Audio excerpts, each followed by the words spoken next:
trouver sa glisse. On commence à se trouver bon ou bonne. C'est le temps de voir si on l'est pour de vrai.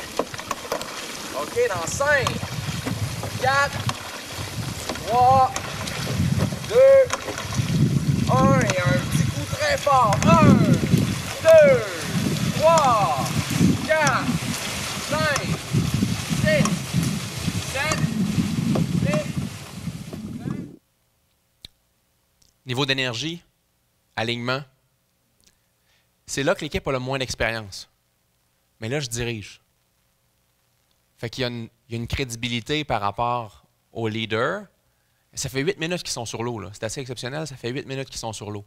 Tandis que quand ils se cherchent, ça fait une bonne heure. Là. Okay? Mais là, donc, le leader est présent et les gens donc s'abandonnent au leadership, s'abandonnent au processus. Les gens ont confiance, donc chacun de son bord traîne son poids puis son dixième du bateau, puis là, on la voit, la fluidité se manifester. Évidemment, ça fait une expérience d'apprentissage qui est pas mal moins riche si on sort sur l'eau et on vit juste ça. Okay? Fait que nous, ce qu'on aime pour nos clients, c'est leur faire vivre la clarté et l'absence de clarté, l'alignement et l'absence d'alignement, la puissance et la vulnérabilité. Fait que quand on ouvre le terrain de jeu de même, bien là, on a accès à bien des possibilités entre les deux. Donc, et là, si on n'a pas la crédibilité, mais là, ce qui est intéressant, sur l'eau, on le voit. Okay?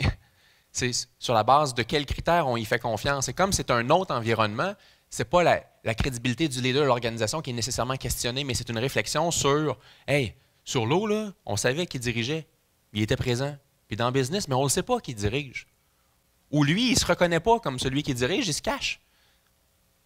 Oui, il ne va pas prendre toute la place qu'on a de besoin. Fait que ça amène plein de questions. Et c'est là que le bateau est un miroir et que ça permet de se voir.